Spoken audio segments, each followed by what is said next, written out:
Há 50 anos, a equipe do Dr. Zerbini fazia o primeiro transplante de coração do Brasil.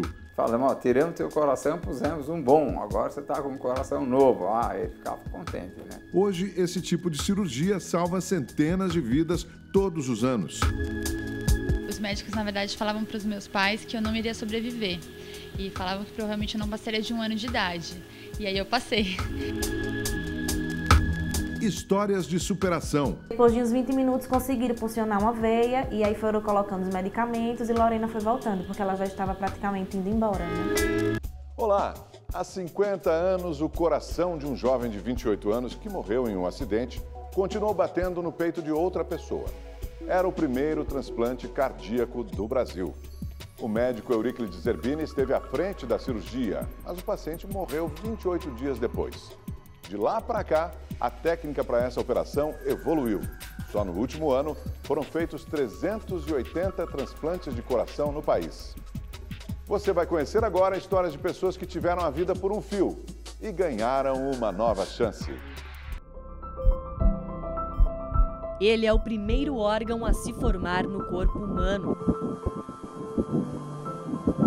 Começa a bater logo no primeiro mês de vida, quando ainda somos um embrião. Assim como o motor de um carro, um quadro de energia ou ainda a bateria de uma escola de samba. O coração é o centro, responsável por manter nosso organismo vivo. O coração é o órgão mais importante do corpo humano? A gente pode dizer assim? Em termos de importância, cada um tem a sua função. Mas evidentemente que se você não tiver o coração para bombear o sangue, para nutrir os demais órgãos, nesse ponto de vista a gente pode colocá-lo como o centro, né? Acho que anatomicamente a gente pode considerá-lo. Por isso, qualquer problema nele é preocupante e, dependendo da gravidade, pode deixar a vida por um fio.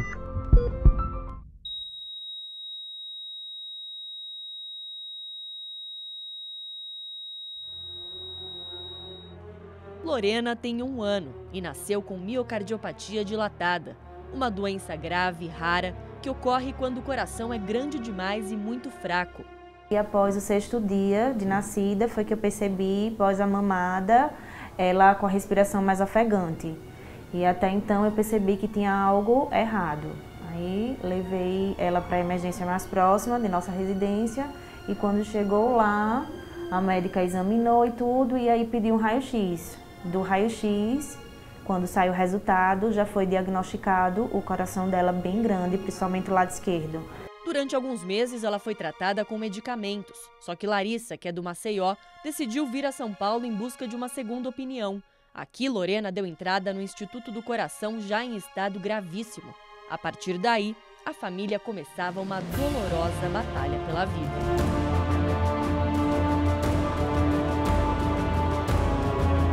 Foi quando tentaram funcionar uma veia dela, mas ela, como já estava vomitando muito, ela já estava totalmente desidratada. E aí não conseguiam funcionar a veia, e a médica falando, balançando a cabeça, como que não tinha mais jeito, porque não conseguia funcionar a veia dela para o medicamento entrar e ela conseguia ainda recuperar algo do coração, né? Só que aí depois de uns 20 minutos conseguiram funcionar uma veia e aí foram colocando os medicamentos e Lorena foi voltando, porque ela já estava praticamente indo embora.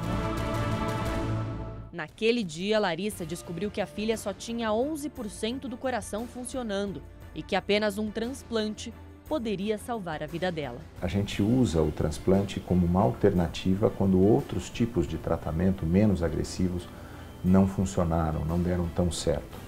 Ou quando você não tem outra alternativa.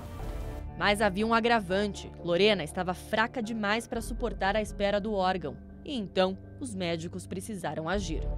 Como a gente sabe que a fila do transplante, principalmente na parte pediátrica, é demorada, aí falaram a mim que ela só ia conseguir o transplante se ela conseguisse colocar o suporte, que é o Berlin Heart, coraçãozinho artificial, para poder ela aguentar o transplante em si. Porque sem esse equipamento ela não aguentaria mais esperar.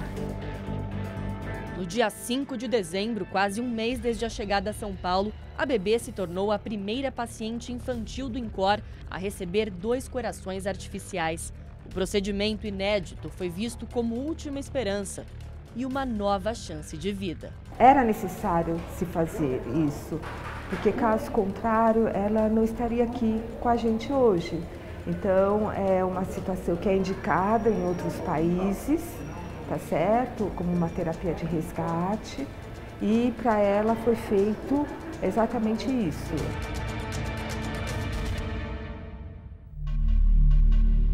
Eu vim até a UTI do hospital onde fica a Lorena, que olha só, hoje está de princesa.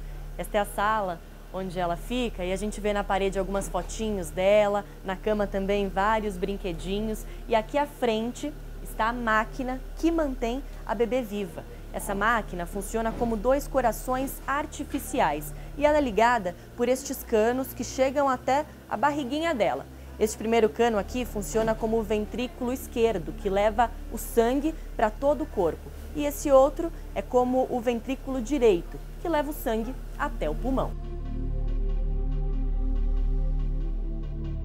Mesmo com o equipamento, a preocupação ainda era constante. Isso porque existe um prazo limite para que o corpo suporte a intervenção de um coração artificial como esse, que geralmente é de 1 ano. Por isso, a ansiedade para o transplante era imensa. Na espera, Larissa e o marido criaram uma página nas redes sociais para divulgar a história da filha. Publicaram fotos dela pedindo a conscientização sobre a doação de órgãos. Isso porque eles sabiam que só com a solidariedade de outra família, Lorena poderia sobreviver. Segundo o INCOR, um paciente internado fica em média 2 meses na fila do transplante de coração. Já para o paciente ambulatorial, o tempo médio de espera é de 1 ano e 6 meses. Mas no caso das crianças, esse período pode ser bem maior.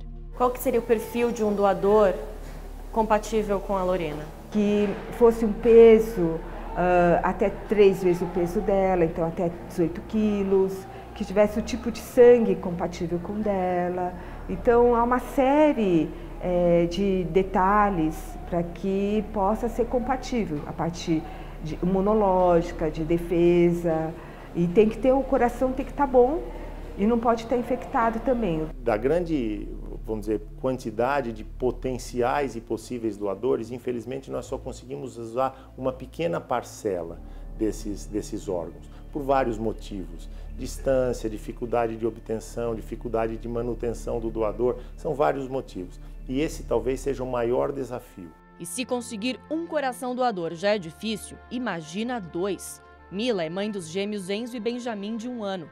Eles nasceram com a mesma doença da Lorena. Têm o coração grande, fraco e também precisam do transplante.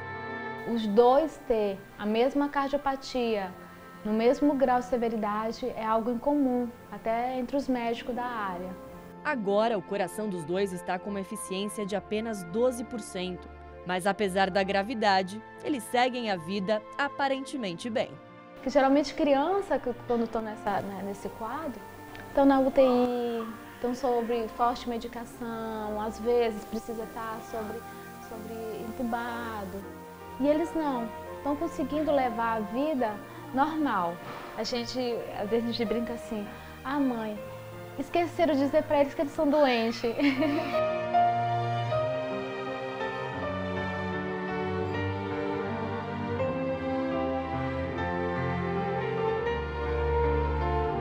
Uma preocupação da família sobre o dia em que chegar o transplante era qual dos 2 iria fazer a cirurgia primeiro, o Enzo ou o Benjamin. Escolha difícil que mãe nenhuma gostaria de fazer. Mas aí veio a resposta dos médicos. O primeiro coração que chegar vai para o bebê que estiver na frente da fila do transplante, ou então para aquele que estiver com condições mais críticas de saúde. A família toda é do Maranhão e veio a São Paulo para aguardar os corações dos pequenos. Mila, o marido, os filhos e a avó dos gêmeos estão hospedados na Casa do Coração, um espaço que abriga crianças e familiares que vêm à capital paulista em busca de tratamento. O local foi fundado em 94 e até hoje já atendeu mais de 4.000 pacientes. São crianças que têm uma cardiopatia grave e pela gravidade do caso não podem ser atendidas nas cidades de origem. Elas, por uma sorte, elas são atendidas por médicos ou em centros de saúde ou em hospitais nessas cidades onde é detectado a gravidade do caso e são encaminhadas para São Paulo para passar por uma avaliação. Em 2015, a Rede TV esteve aqui para mostrar a história da Joyce, uma jovem que hoje está com 21 anos, é do Paraná e se mudou para São Paulo para fazer um retransplante. 2 anos e meio depois, eu voltei à Casa do Coração e encontrei a Joyce, que continua aqui aguardando por um coração. Joyce, na época você estava na fila de transplante há 1 ano e agora já são mais de 3 anos. Como é que tem sido para você essa espera? Tem sido bem difícil, bastante angustiante, né? Você, cada dia, tipo assim, você pensa, hoje vai ser o dia do meu transplante. O telefone toca, 00:30, pode ser qualquer horário, você já pensa, meu coração. Então, assim, é bem difícil. Cada dia você vive, mas é um dia de esperança. Joyce foi transplantada quando tinha 4 anos, depois de descobrir uma anomalia no coração que impedia a passagem de sangue para o pulmão. Só que após 14 anos, o novo coração já não estava funcionando bem. Os médicos disseram que agora ela tem a chamada doença do enxerto, que é causada por uma rejeição do órgão doado. Devido ao tempo de transplante, ele tá ruim. É como se fosse um coração assim de uma pessoa de 60 anos. As coronárias dele está toda comprometida. Segundo o cardiologista Marcelo Jatene, cerca de 8% das crianças que recebem um novo coração precisam do retransplante. Isso não é uma regra, mas é uma possibilidade. A gente conta com isso. Tanto é que eles precisam de um acompanhamento muito próximo. A gente precisa avaliar o tempo todo uma série de detalhes, porque os remédios que a gente usa para controlar a rejeição, que são os medicamentos imunossupressores, eles têm efeitos colaterais. E esses efeitos colaterais podem afetar o coração.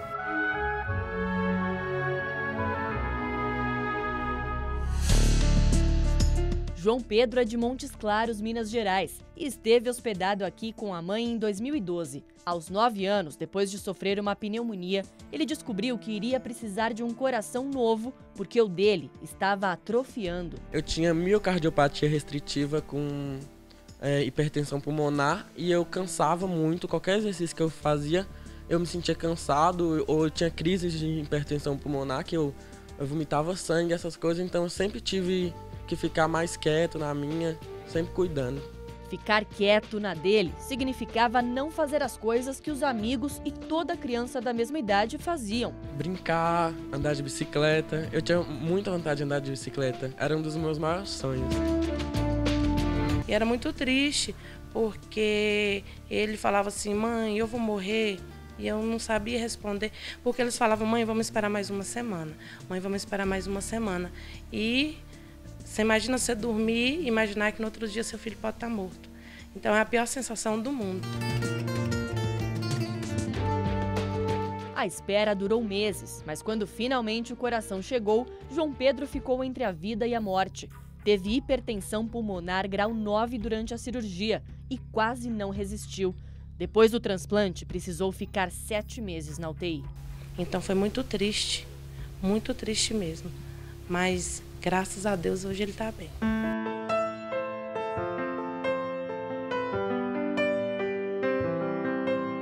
E aí, quando você finalmente teve alta, saiu do hospital, conseguiu voltar para sua cidade, como é que foi para você? Andou de bicicleta? Eu cheguei no dia do meu aniversário e minha mãe foi lá e me deu uma bicicleta. Aí depois eu fui andando, aos poucos eu fui retornando à minha infância, brincando, conhecendo novas pessoas. E aí até hoje eu tô bem.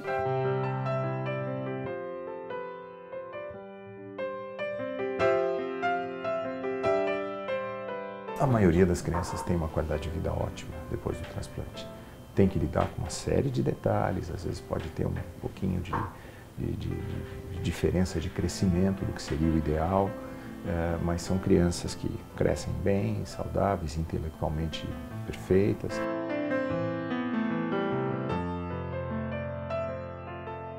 Um final assim feliz era o que todos esperavam para a princesa Lorena. E para a alegria dos pais e nossa também, ele começou a ser escrito 4 dias depois que a nossa equipe esteve no hospital.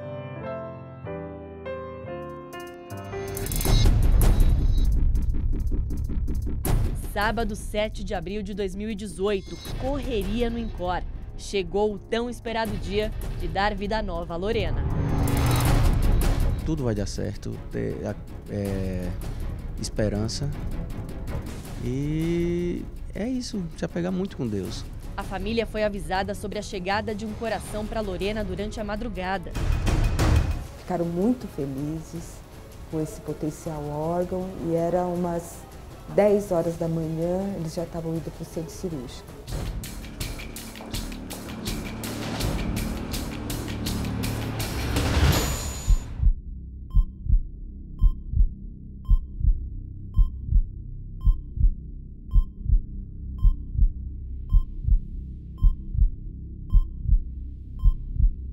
Foram 6 horas de cirurgia que eu imagino que para quem estava do lado de fora durou uma eternidade. Mas no fim ocorreu tudo muito bem, como esperado. E agora, mais de um mês depois do transplante, eu quero saber como é que tá a bebê Lorena, pai e mãe? Graças a Deus está se recuperando muito bem.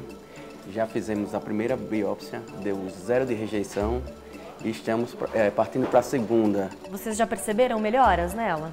Sim, com certeza, né? Cada dia é uma vitória, né? O passo é bem delicado, bem lento. Os primeiros dias ela sentiu muitas dores e tudo, mas enfim, cada dia ela está se recuperando bem, já está começando a comer por boquinha e tudo, já está interagindo melhor, já está voltando a sorrir, então cada dia é uma vitória.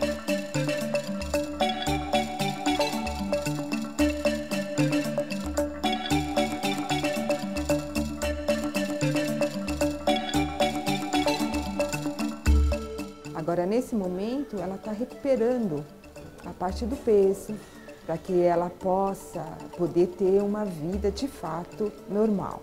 A expectativa dos médicos é de que a bebê tenha alta já no próximo mês. Pretendemos que ela venha assistir o jogo da Copa com a gente em casa. E é isso, estamos esperando isso. Tudo de bom, assim, tá, graças a Deus está acontecendo, né?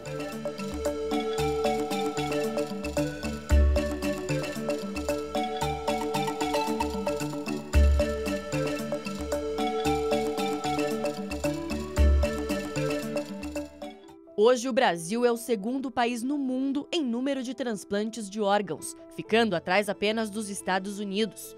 O mais feito por aqui é o de rim, já o coração é o terceiro órgão mais transplantado no país. Só em 2017, o Brasil realizou 380 transplantes de coração. Em um total de 10 anos, foram mais de 2.700 cirurgias desse tipo. Uma operação complexa, arriscada, mas que vem salvando vidas há 50 anos. O primeiro transplante cardíaco no Brasil foi feito no dia 26 de maio de 1968, aqui, no Hospital das Clínicas, em São Paulo. Exatamente neste anfiteatro, que antes era uma sala de cirurgia. O paciente era o lavrador de Mato Grosso, João Ferreira da Cunha, conhecido como João Boiadeiro. Portador de uma degeneração do tecido cardíaco, estava com os dias contados. Ele estava num quadro de insuficiência cardíaca grave, coração enorme, ele estava descompensado, internado já, tentando compensar e não tendo uma resposta à terapêutica então usada. O cardiologista Noedir Stolf, estudante na época, teve grande contribuição para os estudos que possibilitaram o transplante. A cirurgia foi chefiada pelo professor Euríclides Zerbini, falecido em 93. O cardiologista Euclides Marques, hoje professor emérito do INCOR, era um dos integrantes da equipe. Falamos, ó, tiramos teu coração, pusemos um bom, agora você está com um coração novo. Ele ficava contente, né? O primeiro país a realizar um transplante cardíaco no mundo foi a África do Sul. Por aqui, o procedimento ocorreu 5 meses depois. Mas, segundo Euclides Marques, o Brasil já estava preparado e poderia ter sido o primeiro. Os experimentos eram feitos por ele em cadáveres e em cães. Os animais vinham do centro de zoonoses da prefeitura. Aqueles que seriam sacrificados na antiga carrocinha eram liberados para os testes. Nós fizemos 200 scans, na verdade não foi para treinar. Não foi. Foi para estudar o comportamento do coração transplantado. Entende? Sem inervação, você corta a inervação. Né? Num organismo diferente, a gente queria ver isso aí. Apesar de já estarem prontos, os médicos brasileiros só decidiram fazer o transplante depois que viram o resultado da África do Sul. Aqui, a cirurgia do João Boiadeiro durou cerca de 4 horas. O doador era um homem adulto que sofreu um traumatismo craniano depois de um acidente de carro. O curioso é que, diferente de hoje, na época, não era possível conservar o coração fora do corpo por tanto tempo. Por isso, foi preciso trazer o corpo do doador para perto do receptor. E então, os dois foram operados em salas bem próximas, uma ao lado da outra. E nos bastidores da cirurgia, teve também situações até então secretas, que viraram motivo de risada. Na hora de levar o coração numa bandeja, eu dei para o Valdomiro, leva lá, pega aí. Ele pegou e disse, o coração batendo, né? Ele disse, essa merda me cai no chão. Ele falou mesmo. Apesar de tanta responsabilidade em mãos, os médicos levaram essa primeira experiência com muita leveza. O segredo, o amor pela profissão. Nós viemos até a entrada do INCOR com o professor Euclides, porque aqui tem um painel com uma foto de 68, né? Com toda a equipe do Dr. Zerbini que realizou o transplante de coração. O senhor tá lá, né? Tá ali no painel. É, ele tá iluminado. Quais são as lembranças que vêm à sua cabeça quando o senhor olha essa fotografia? Eu faria as palavras do professor Zerbini. Nunca me diverti tanto. Outro cardiologista que participou desse dia foi Magnus Coelho de Souza, falecido em 2008. Um orgulho para o filho dele, também cardiologista. Foi um grande avanço, né? É quase como o primeiro passo na Lua, né? E ter ido para a Lua. Ali eles mostrou que a cardiologia do Brasil, né? A cirurgia cardíaca do Brasil estava equiparada a qualquer outro país, né? Mas no fim, o paciente João Boiadeiro morreu 28 dias depois, por rejeição. As drogas que nós usávamos na ocasião, elas eram drogas menos efetivas e, na verdade, mais tóxicas, né? Condição totalmente diferente de hoje, segundo o presidente do INCOR. Como que é a vida pós-transplante de coração? Normal. Claro, tem os cuidados, tem as medicações, mas é uma vida normal. E a expectativa de vida, sobrevida? Ótimo. Depende de cada caso? Cada caso é um caso, mas veja, a sobrevida tem sido ótima. A pessoa tem uma vida normal. De lá para cá, com o avanço da medicina, os medicamentos imunossupressores, aqueles usados para evitar a rejeição do órgão transplantado, evoluíram e agora garantem uma maior estabilidade ao paciente. Paulo precisou fazer um transplante de emergência aos 28 anos de idade, depois que descobriu uma insuficiência cardíaca.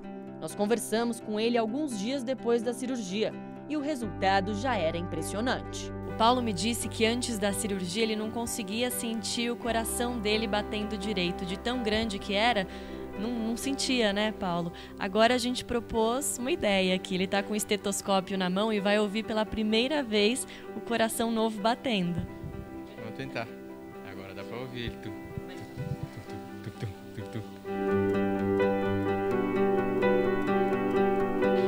É até gostoso de ouvir.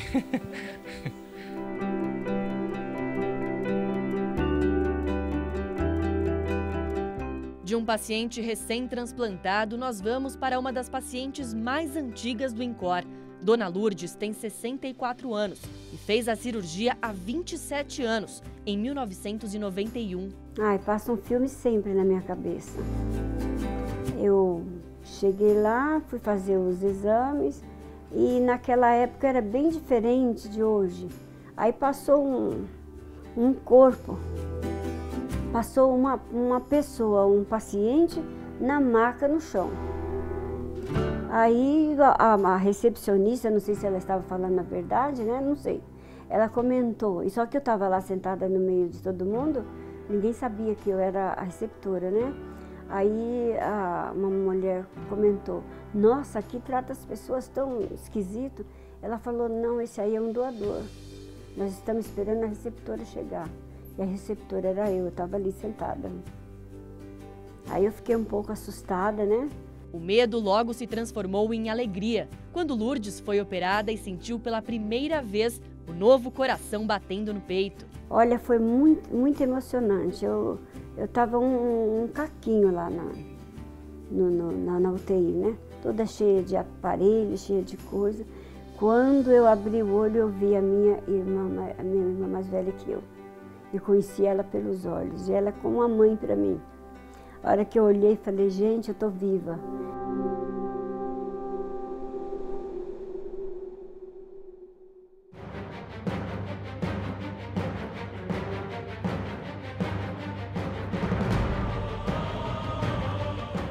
Em 2015, o Documento Verdade acompanhou o transplante do caminhoneiro André Dias, que desenvolveu uma insuficiência cardíaca depois de um infarto. A repórter Estela Freitas mostrou que a cirurgia dele só foi possível na 3ª tentativa.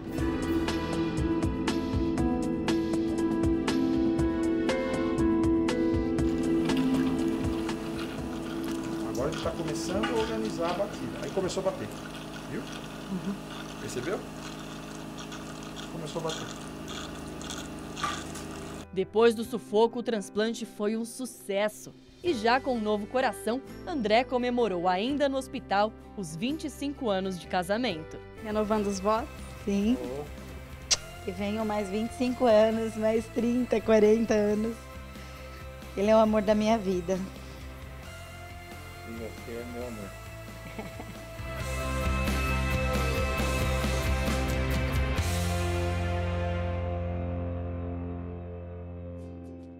3 anos depois, nós fomos até a casa dele, no interior de São Paulo, para fazer uma visita. Licença. Tudo bem? Tudo. André e a Cris, esposa, continuam casadíssimos. Opa. Comemorando quantos anos agora? 28. 28 anos de Rumo aos casado. 28 esse ano, é. E você tá bem, André? Graças a Deus. Como é que tem sido esse período para você? Muito bom, graças a Deus, tem andado tudo bem. Aposentado, André agora trabalha fazendo pequenos concertos em casa. Também fez uma horta no quintal e passa boa parte do tempo em contato com a natureza. O que esse coração novo mudou para você, André? Eu vivia, eu tinha uma canseira muito grande antes de ser transplantado, né? Era uma coisa que, sei lá, eu me cansava à toa, por nada alcançar. Eu era motorista de caminhão ainda. E por qualquer motivo eu ficava cansado. Agora não. Vixe, posso ir lá, voltar, chega que estou mesma respiração, mesma coisa, graças a Deus. Eu canso e ele não. É incrível. A gente vai fazer caminhada, eu canso e o André tá lá firme. Eu falo, mas você não cansa? Então, assim, é realmente, né, é muito gratificante mesmo. Ele toma 12 medicamentos por dia e tem pequenas restrições na alimentação. Não pode comer nada de origem animal cru ou mal passado e precisa lavar bem todos os alimentos. De resto, é vida normal e feliz. Devolveu ele para mim 100%, entendeu? Para nossa família. Então, é isso que é a melhor parte, entendeu? Ter passado por tudo aquilo e poder estar contando hoje esse milagre, essa história, né, tão bonita, né, que a gente viveu realmente. E saber que foi tudo um final feliz porque Deus quis assim, entendeu? Para a maioria dos pacientes, o transplante traz uma segunda chance para viver. Mas para a Patrícia, a vida só começou agora. E de um jeito que nem em sonhos poderia ser verdade.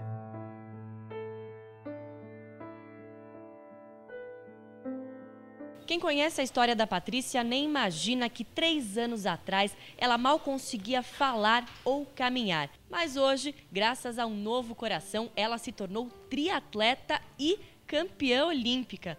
Patrícia, é muito incrível, porque os médicos falavam que você não chegaria nem a 1 ano de idade. Sim, os médicos, na verdade, falavam para os meus pais que eu não iria sobreviver. E falavam que provavelmente eu não passaria de 1 ano de idade. E aí eu passei. Patrícia está com 32 anos. Até os 29, vivia refém dos sintomas terríveis da insuficiência cardíaca. 1 ano antes eu já estava de cama em casa. Eu às vezes estava deitada e eu pensava, meu Deus, como eu vou conseguir chegar até o banheiro? Então, eu estava muito debilitada. Na verdade, minha mãe precisava trazer a refeição até mim, porque eu não conseguia andar até a mesa para comer. 5 meses antes da cirurgia, ela precisou ser internada e ficou na UTI esperando o novo coração chegar. Mas mesmo tão debilitado, o coração doente dela ainda tinha força total para amar. Foi ali mesmo, no leito do hospital, que Patrícia aceitou um pedido de casamento, bem no Dia dos Namorados. A gente teve um jantar, ainda que fosse na UTI, com todos os barulhinhos, entendeu? Nós estávamos ali juntos, nós estávamos vivendo, porque o pouco que eu tivesse para viver, eu queria viver. 1 mês depois, ela teve mais um dia especial. Com certeza, o mais especial da vida. O transplante ocorreu em 29 de julho de 2015, dia do aniversário dela. Tinha acabado de acordar, o sol estava entrando assim pela janela, e aí, de repente, eu senti vontade de fazer xixi. Eu falei, os rins voltaram a funcionar. Aí, de repente, eu fui sentindo um barulho. Eu falei, eu tô com fome. E aí eu fui sentindo cada órgão funcionando, eu respirando sem dificuldade, coração batendo. Eu comecei a chorar, eu comecei a cantar pra mim, sendo que fazia muito tempo que eu não ouvia a minha voz. Um renascimento dentro da própria vida, que recomeçou agitada. Assim que ficou recuperada, Patrícia começou a praticar atividade física em treinos de reabilitação, programados e acompanhados por médicos. Aos poucos, a atividade virou esporte de alta performance, que rendeu competições e prêmios. Em 2017, ela foi medalhista na Olimpíada dos Transplantados em Málaga, na Espanha. É possível, então, um paciente transplantado fazer uma atividade física de alta performance? Sim, é possível. Depende, claro, da vontade da pessoa, de querer isso, da sua determinação. E, claro, que existam condições de saúde como um todo que permitam isso. Se nos últimos 50 anos o transplante cardíaco trouxe a vida para Patrícia, Lorena, João Pedro, Paulo, Maria de Lourdes, André, além de outros milhares de brasileiros, o que será que a gente pode esperar para o futuro? Bom, a Patrícia já sabe. O que aparecer aí, o que pintar, eu vou estar fazendo também. Vai ser pentatleta.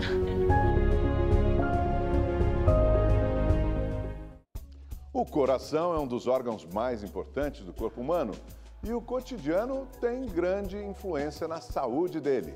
Por isso é preciso alguns cuidados. São recomendações simples, mas que nem todo mundo segue.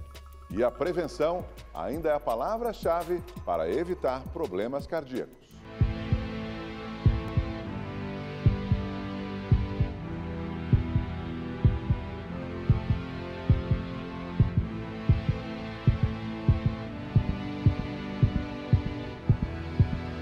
As doenças cardiovasculares são a principal causa de morte no mundo. Cerca de 17 milhões de pessoas morrem todos os anos vítimas do coração ou do sistema cardiovascular. No Brasil, são 350 mil mortes por ano. Você tem uma tendência a ter problemas se você tem na sua família. Se você tem problema na sua família de pressão alta, de diabetes, você tem uma tendência maior de ter também você. Mas os hábitos são os piores hoje em dia, né? Então, se você não tiver hábitos saudáveis, não tiver alimentação saudável, não fizer a prática de exercício regular, tem uma tendência maior a vir a ter. No caso de seu Sérgio, de 80 anos, e de Dona Eni, de 71, o que mais pesou foi a genética, apesar de alguns deslizes de vez em quando. Só a gordurinha de vez em quando que ia, né? Mas agora também eu não posso dizer que seja tanto, viu? Agora torresmo. Como é bom, né? Mas a gente vai se policiando, né? Os dois sempre mantiveram juntos uma vida ativa e saudável, mas tem histórico de doenças cardíacas nas famílias. Só o pai de Eni chegou a infartar 5 vezes.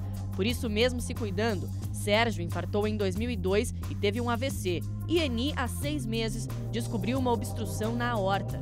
Depois de curados, o jeito foi redobrar a atenção para não ter mais susto. Eu procuro tomar os remédios mais ou menos sempre na mesma hora, começa por aí. Eu diminuí um pouco o tamanho do meu prato, né? E eu faço todo dia, né? Quando é época de chuva, aí ela diz que eu sou doido, que eu faço a caminhada de guarda-chuva.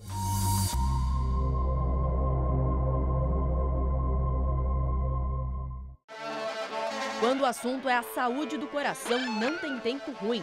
Faça chuva ou faça sol, ele está sempre querendo cuidados. A Camila é prova viva de que a vida moderna, de correria e estressante, pode prejudicar a saúde do nosso coração. Camila, o estresse foi o gatilho para suas crises sempre, né? Sim, durante mais de 20 anos, eu sempre tive essas crises de arritmia e era diagnosticada como uma pessoa estressada e ansiosa. E, na verdade, há 8 meses atrás eu descobri que não, eu tinha um problema físico, porém, o que motivava as minhas crises de arritmia elas acontecerem era o estresse e a ansiedade. Sim, muito por conta do trabalho. Você foi diagnosticada, o nome é difícil, taquicardia paroxística supraventricular. O que essa taquicardia causa no seu coração? Quais são os sintomas que você tem? Eu tinha umas crises, os meus batimentos subiam muito, assim, para cima de 200, 220, 230. As crises fortes aconteciam quando você estava naqueles momentos bem estressantes durante o seu serviço? Exato. Às vezes, já aconteceu de eu estar focada num evento e trabalhar 4 meses para aquele evento. O evento acabou meio-dia e aí era assim, acabou meio-dia, 1 da tarde eu estava no hospital. As pessoas estão muito estressadas e muito ansiosas, porque os telefones celulares não deixam mais elas em paz.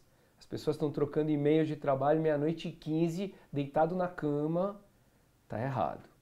Isso produz ansiedade, qualidade do sono ruim, um despertar no dia seguinte cansativo, depressão, o tempo inteiro brigando, e tudo isso é fator de risco para infarto e derrame.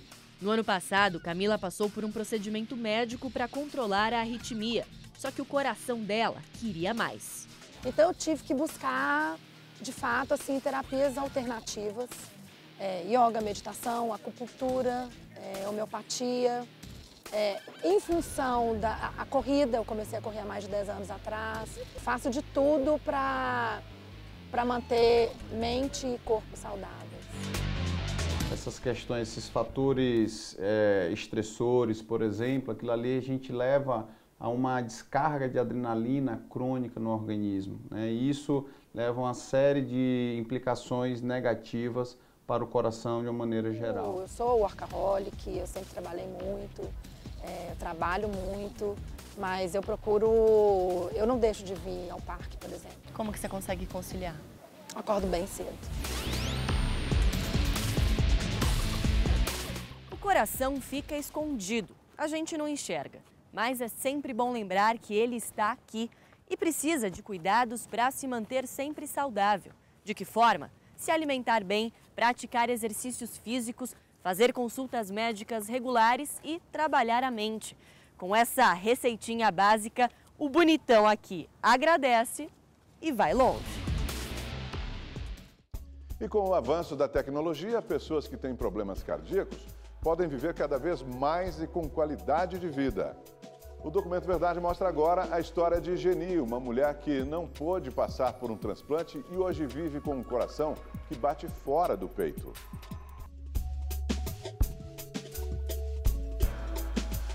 Imagina carregar seu próprio coração nas mãos. Com a Geni é assim, e ele vai desse jeito para qualquer lugar. Hoje o coração da Geni bate fora do peito, isso graças a esse aparelhinho aqui, companheiro, que está sempre com você, né, Geni? Sim. Mostra pra gente como é que ele funciona. É o coração artificial, ele fica numa bolsa, então você carrega no ombro, né? Isso. É prático. Uhum. Carrego no ombro. E fica ligado 24 horas, né? Fica ligado 24 horas. Dentro da bolsa tem um kit com 2 baterias que duram um dia inteiro e um dispositivo que está ligado diretamente ao coração de verdade da Geni. É ele que faz o coração dela bater e bombear o sangue para o corpo. Em 2015, Geni foi diagnosticada com câncer de mama e passou por várias sessões de quimioterapia. O tratamento foi agressivo e provocou uma arritmia grave. Daí, com o tempo, a saúde do coração dela foi piorando e a aposentada precisou entrar na fila do transplante. Mas a cirurgia só vai poder ser feita em 2020, quando completar 5 anos que ela terminou o tratamento do câncer. Até lá, para conseguir sobreviver, Geni vai depender da bolsa. Dá para viver normalmente? Dá para viver normalmente. Faço as atividades em casa. Quer dizer, com ele tá melhor do que antes, né? Quando seu coração estava ruim. Com ele tá melhor do que antes, porque antes eu não tinha como eu trabalhar, porque eu estava sentindo muita canseira e muita falta de ar. E então eu cansava muito, então eu tinha que fazer um pouco de trabalho e sentar. Agora não. Agora eu estou normal. Agora eu estou vivendo uma vida maravilhosa, uma vida muito bonita agora. Nos Estados Unidos, nos últimos 10 anos, cerca de 20 mil pacientes tiveram algum tipo de coração artificial implantado. Aqui no Brasil, esse tratamento ainda é raro, mas mesmo já parecendo incríveis demais, esses aparelhos podem se tornar ultrapassados daqui a alguns anos. Pelo menos é o que espera este pesquisador. Gabriel tem 29 anos. Formado em medicina pela USP, fez doutorado em engenharia de tecidos na Holanda e voltou ao Brasil para se tornar o primeiro médico do mundo a imprimir um coração bioartificial. A ideia é usar o coração produzido em laboratório em pacientes que precisam de transplante cardíaco. A gente tem esse objetivo, eu acredito que em 10, 15 anos a gente vai estar chegando lá, pelo menos a nível laboratorial, e daí em diante a gente pode começar clinical trials, etc., para conseguir ver se a gente pode usar esses tipos de desenvolvimentos do laboratório na clínica. Recentemente, cientistas suíços divulgaram um vídeo mostrando os testes em um coração artificial. O modelo foi produzido em silicone com uma impressora 3D e inclui válvulas, ventrículos e até um músculo que faz o bombeamento do sangue. Por aqui, Gabriel pretende produzir o coração com tecidos humanos. Ele desenvolve as pesquisas neste laboratório do Instituto do Coração em São Paulo e já conseguiu criar vasos sanguíneos usando células-tronco. O Gabriel separou aqui pra gente ter uma noção de como que é um vaso sanguíneo criado em laboratório. Tá aqui dentro, a gente não consegue tirar porque precisa manter preservado, né, Gabriel? É um experimento, então esse vaso ainda não pode ser usado em paciente, né? Exatamente. Vocês ainda estão fazendo esses estudos. Exatamente. Esse vaso ele ainda é para ser usado em modelos animais, para a gente avaliar se ele funciona, se ele não causa trombos, se ele é efetivo para exercer a função que ele foi feito para isso. Eu acho que o interessante falar é que a vantagem desse tipo de vaso, e também não só vaso, mas qualquer tipo de órgão que a gente venha a criar a partir das células do paciente, é que eles não causam rejeição. E realmente a gente vai, talvez, no futuro conseguir reduzir muito essa fila enorme que a gente tem aí nos transplantes, de pacientes aguardando um órgão chegar, não só pela questão de dificuldade de conseguir o órgão, mas também pela rejeição. Eu acho que a gente consegue resolver esses dois problemas usando uma só técnica.